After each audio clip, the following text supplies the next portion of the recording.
trabajé en la revista Magazine al Día, en el periódico La República, en la Agencia Internacional de Noticias Prensa Latina, en el periódico El Tiempo. He colaborado con Soho, Colprensa, Publicaciones Semana, El Malpensante. Determinadas circunstancias, es decir, me voy a referir desde el caso de Prensa Latina. Prensa Latina es una agencia internacional que producía información para el exterior. Entonces la producía de acuerdo con unos parámetros que tienen las agencias de noticias, que es una información breve, cables de 20 líneas, cuando eran temas más relevantes se enviaban informaciones de 40 líneas y algunos informes especiales o crónicas o reportajes ya un poco más largos, pero es un tipo de trabajo que se produce basado en algunas fuentes y que se consultan directamente, pero sobre todo haciendo un seguimiento y monitoreando mucho lo que son los medios nacionales. Ese es un buen trabajo porque es un trabajo de velocidad, de rapidez, para que la central, en este caso está ubicada en Cuba, pues repartiera la información a las otras 30 y pico de oficinas que tenía en todo el mundo. Es diferente, por ejemplo, cuando he trabajado en revistas, porque la revista tiene una producción que va o mensual o semanal, y eso responde a unas condiciones que ahí no hay noticia prácticamente. La noticia, pues, la desarrollaba básicamente en La República o en El Tiempo. Las condiciones varían también incluso por la cantidad de personas. Cuando trabajaba en La República, los reporteros éramos como 11. La sala de redacción del Tiempo, no sé, seríamos 200 personas. Entonces ya de ahí parte, hay una diferencia. Hay diferencias también en cuanto a que, hay diferencias también en cuanto a la llegada de los medios digitales y de nuevas maneras de trabajar en las salas de redacción. Eso cambió completamente todo, la convergencia en la que un periodista hace la nota de prensa, pero al mismo tiempo puede hacer una nota para radio, hace una para televisión, hace algo que implique ayudas audiovisuales también para el sitio web.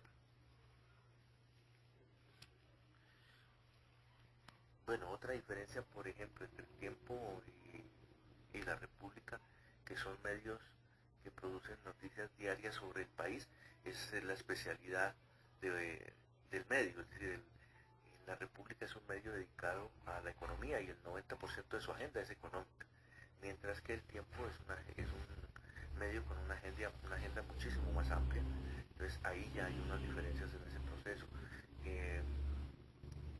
El Tiempo también produce un tipo de noticias que es la noticia diaria marcada por la agenda que desafortunadamente nos obliga aquí en Colombia, que es la parte judicial y de conflicto, que es lo que se lleva un altísimo porcentaje de trabajo tanto en Bogotá como de los corresponsales.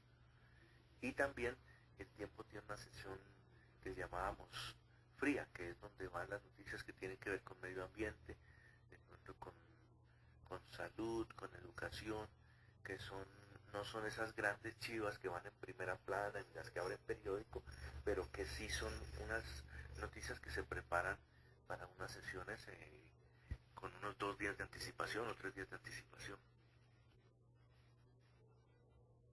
Bueno, en cuanto a lo noticioso, pues hay unos criterios generales que tienen que ver con la relevancia del personaje, la relevancia del hecho, la proximidad, la coyuntura, elementos de interés humano, que sea algo novedoso, que sea algo curioso. Todo eso hace que un hecho se convierta en noticia. Y hay un elemento fundamental que es el interés general. En cuanto a más personas involucre, afecte una noticia, pues para un medio creo que tiene mayor información y generalmente le da pues mayor despliegue. Mira, yo trabajé en La República como un año y en El Tiempo 19 años, y la verdad yo nunca tuve restricciones para publicar mis notas. Aclaro pues que los temas que yo publicaba, el 90% tenían que ver con el conflicto que se desarrollaba en el país. Eh, no podría decir nada, pero me imagino que las condiciones pues cambian cuando los dueños de los medios ya no son periodistas, sino que son empresarios.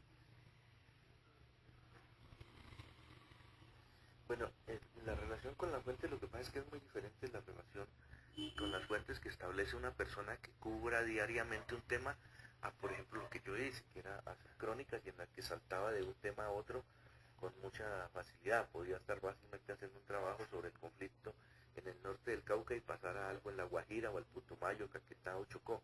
Entonces, pues en esos casos siempre me toca estar buscando fuentes nuevas.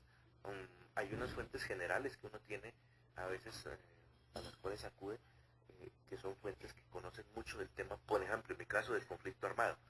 Entonces, hay personas con las que uno habla sobre el tema del conflicto armado a nivel general, a veces simplemente charlas informales para uno mantenerse nutrido del tema, y otras veces específicamente como fuente ya específica e identificada para un tema. La gente que maneja, los periodistas, los colegas que manejan el tema diario, pues la relación es diferente. De esa, la verdad,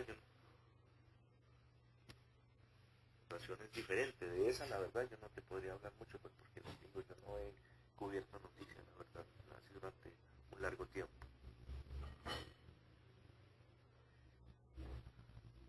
Yo creo que sí hay preferencias al manejar cierto tipo de fuentes. Mira, yo he hecho talleres con periodistas en diferentes regiones del país y hago un ejercicio para ver qué fuentes son las que manejan. Y en el 90% de las personas que asisten a esos talleres, sus fuentes diarias son la policía, los bomberos y alguien de la alcaldía municipal, bien sea el alcalde, secretario de gobierno o algún funcionario pues que tenga que ver como con las relaciones políticas o con el conflicto que existe en la región. Hay desafortunadamente una oficialización en el uso de las fuentes. Se prefiere trabajar con fuentes oficiales, hay mucho unifuentismo, esto es lo que yo he logrado percibir en esos talleres. Es decir, tienen una o dos fuentes de las cuales no salen y que si esas fuentes a veces no avalan la información, como que la información no valiera. Es considerada extraoficial. La información así provenga de una entidad, una organización que tenga trayectoria y seriedad en una región, no, no es considerada como una información fiable hasta no verificarla con la policía. Es decir, están entregando la última posibilidad de decirlo.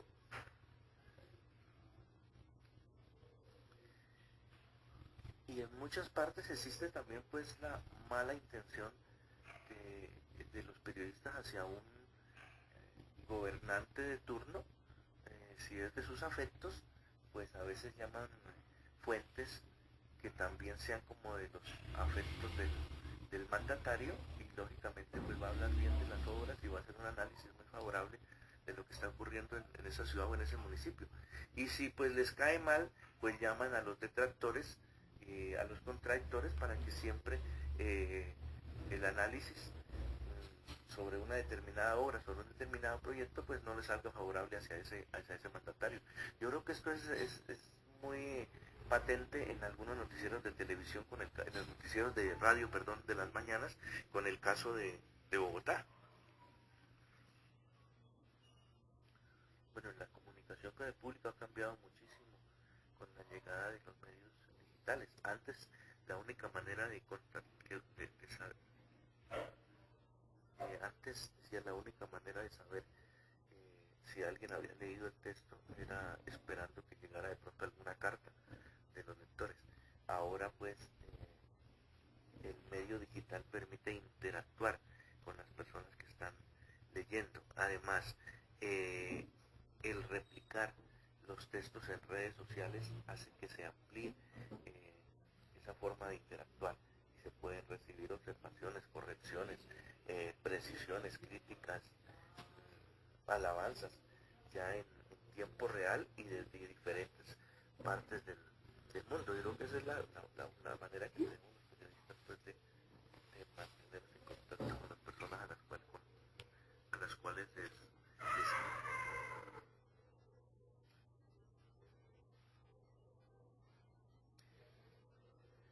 sobre si hay interés en las personas sobre el tema de paz y de posconflicto, yo creo que mirado así, desde esa perspectiva, desafortunadamente, buena parte del país pareciera no interesarle lo que tiene que ver con el desarrollo del proceso que nos lleve hacia la paz. Es decir, están más pendientes a veces de las cosas de la farándula, de la moda, del mundial de fútbol, de cosas cotidianas pues que no tienen la incidencia que tendría el proceso de paz. Yo creo que hay una buena parte de gente a la que sí le interesa, y es sobre todo la gente que ha sufrido las consecuencias de la guerra. Creo que la gente de las regiones, las zonas periféricas del país, donde se centró el conflicto, donde vivieron en guerra durante muchísimos años, que nunca conocieron lo que era la paz, pues allí hay un interés muy marcado por estos temas que tienen que ver con la resolución pacífica del conflicto armado en Colombia. Pero hay una gran parte del país al que pareciera, la verdad, no interesarle. Ahora, yo sí noto que entre los jóvenes, sobre todo jóvenes universitarios, sí se ha ido creando una conciencia sobre la necesidad de estar informados de lo que está pasando alrededor de los procesos de paz. Hablar de posconflicto en muchas regiones es falso, porque en el ejemplo, por ejemplo, el Cauca, el conflicto en el Cauca no cesó, el conflicto en el Cauca cambió.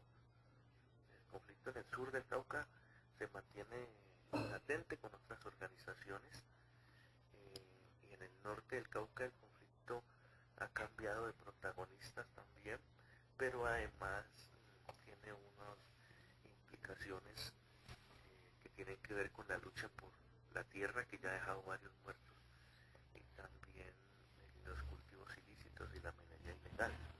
Entonces, en estas zonas donde se están desarrollando estos procesos de posconflicto que son también a veces los temas post-FARC, terminan siendo temas también de conflicto. Creo que allí es donde se centra el interés, la verdad. En otras partes no, desafortunadamente no pareciera interesarles si hay paz o no la hay, porque pues en términos generales siempre como que han tenido esa paz. La guerra para ellos ha sido una referencia lejana que la han visto en televisión o la oyen por ahí en la radio cuando van en el carro, pero no más.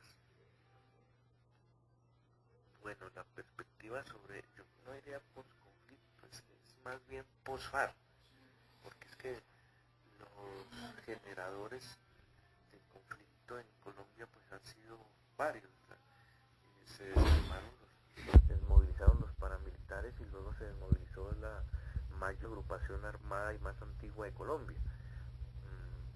Pero hay otros elementos de conflicto en las regiones. Entonces, yo creo que el proceso con las FARC, ese transita por un muy buen camino, a pesar de que tiene muchas fallas, a pesar de que el gobierno, como ya era previsible, no iba a cumplir con algunas de esas cosas pactadas, a pesar de que hay una oposición al acuerdo con las FARC. Yo creo que se marcha por un camino que es irreversible, y que está haciendo entrar al país en otra etapa. Pero también creo que el conflicto en Colombia sigue por las anotaciones que hacía anteriormente, porque es que muchos de los combatientes de las FARC pues han sido combatientes toda la vida y no saben hacer otra cosa. Entonces es un proceso que se ha dado en otros países donde ha habido conflicto armado, y es que estos conflictos se reciclan, se cambian de cara y se mantienen en algunas zonas. Entonces en Colombia el periodismo además no está contando esto. pero el sur de Colombia, el suroccidente de Colombia, sigue en conflicto. Del Cauca hacia abajo, Nariño, toda esa costa pacífica, eso sigue en conflicto con otros actores, pero sigue en conflicto. Lo mismo que está en las zonas del Cauca especialmente, y hay otras regiones donde también se mantienen unos grupos armados que han ido creciendo porque hay un buen grupo de excombatientes, tanto de paramilitares como de FARC, que están siendo reclutados. Pues en la medida que el Estado no cumple con lo que le prometió a esos combatientes, pues ellos fácilmente son convencidos por una organización armada de entrar a mantener el conflicto en, en las mismas regiones o incluso en algunas nuevas. Bueno, la perspectiva sobre los... A ver, creo que los medios de comunicación, en la medida en que avanzan hacia un modelo de negocio que les... yo creo que los medios, en la medida que avanzan hacia ese modelo de negocio que les deje rentabilidad en lo que manda es la plata y no la información, no la noticia, pues se han ido alejando de las regiones, porque les resulta muy costoso mantener un corresponsal, por ejemplo, en el Putumayo, en el Caquetá, en, en, en el Cauca, en estas zonas les resulta costoso. También les resulta muy costoso desplazar una persona, por ejemplo, a un sitio como Puerto Asís, donde un ticket ida y vuelta vale como 700.000 pesos, ponle 2 personas, fotógrafo y redactor, durante 4 días para producir media página porque no le dan más, entonces les sale muy, muy costoso. Entonces ellos hacen esa relación costo como costo-beneficio porque ya funcionan como empresas. Eso ha hecho que el país se esté contando a punta de teléfono. El país no está contado, el conflicto actual no se está contando, el conflicto actual es latente todos los días en las regiones del país y los medios de comunicación no están allá. Los medios de comunicación están trabajando básicamente desde las urbes, desde las capitales, donde les resulta pues mucho más económico a veces pagarle a un corresponsal por nota publicada y no un salario mensual y no la parte logística para que se desplace, porque hay que tener en cuenta que es que Colombia tiene por su geografía unas zonas que son de muy difícil acceso. Entonces entrar a algunas zonas puede demorarse 4, 5, 8 días y ningún medio pues está dispuesto como a hacer eso. Incluso los que hemos trabajado freelance también vemos una disminución en las condiciones económicas que plantean los medios con los cuales hemos trabajado. Se nota que hay una restricción económica que influye en la narrativa, que influye en la cantidad y en la calidad de la información que le llega a la gente. El país no se está contando, el país se está contando solo a punta de teléfono, con muy raras excepciones. Acerca de la perspectiva sobre los actuales actores involucrados en el conflicto, yo creo que sí es preocupante que en la medida en que el gobierno no cumpla o que los excombatientes no encuentren una satisfacción a sus necesidades en esta sociedad en la que se los ha ido reinsertando, pues sí existe el peligro de que regresen a otros grupos, que regresen a la lucha armada o que regresen a integrar bandas ya claramente dedicadas al negocio del narcotráfico. Creo que eso se está dando, es decir, es un riesgo que pueda ocurrir lo que ocurrió en Centroamérica con las maras, donde la situación es invivible. También hay algo que no tiene que ver propiamente con organizaciones del conflicto, pero sí con un auge de organizaciones delincuenciales en las zonas que eran de dominio de las FARC. Es increíble, pero al salir las FARC de muchas regiones, el país perdió gobernabilidad, porque eran las FARC las que mantenían el gobierno, las que impartían justicia en muchas regiones, a su manera, pero eran las que lo hacían.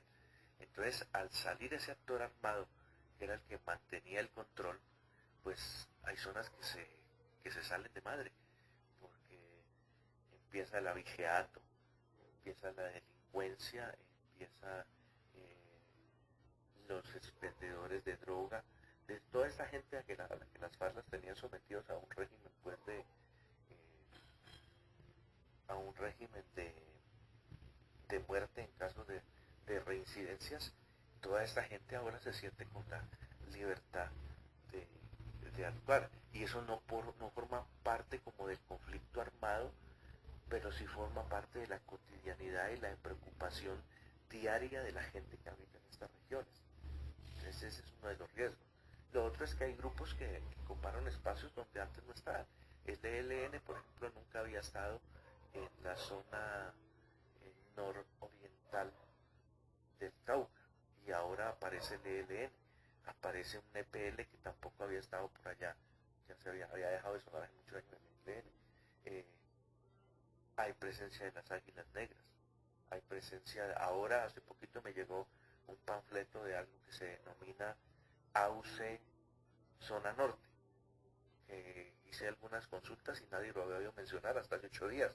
Ese es nuevo. Están los gaitanistas. Es decir, hay un revuelto muy grande que hace que el conflicto se vuelva mucho más peligroso para los habitantes de esas regiones, porque ya no se sabe a veces ni qué buscan, ni quiénes son, ni cuáles son sus maneras de actuar, ni quiénes son las personas con las cuales pueden mediar para hablar de algún problema. Cuando estaba la guerrilla existían unos mandos, la gente de las regiones los conocía, podían acudir a esos mandos para solucionar algún problema. Ahora no se sabe ni a quién acuden, ni qué es lo que buscan. Entonces hay un desmadre en muchas zonas, y hay un caos en la proliferación de algunos grupos, que los cuales se desconoce incluso su origen y sus objetivos.